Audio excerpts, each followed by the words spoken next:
How to make broiled lobster tail. Learn how to make the broiled lobster tails that are tender, succulent, and has the perfect amount of garlic lemon butter. You can make these elegant and classy lobster tails in under 20 minutes. Ingredients: 24 ounces lobster tails, thawed 4 tails, 6 ounces each. 1 stick butter, half a cup butter. 3 cloves minced garlic. 1 tablespoon lemon juice, fresh. 1 tablespoon parsley, fresh minced plus more for garnish. Salt, pepper, fresh chopped parsley.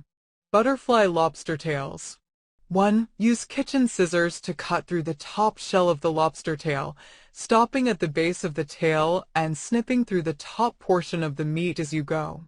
2. Flip the tail over to the back see-through side of the tail and crack the ribs in the center. This will help open the shell. 3. Open the shell using your thumbs and fingers and loosen the meat from the shell. Remove vein if present.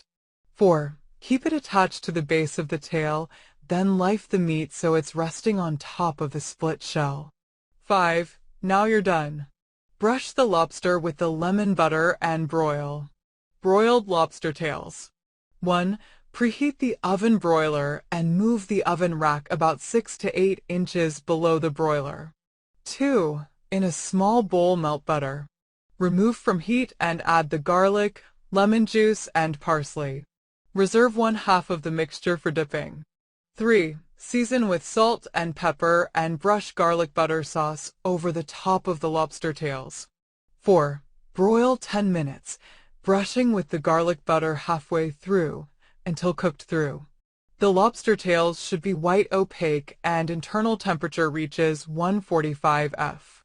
Garnish with more parsley if desired and serve with remaining butter for dipping. Thanks for watching.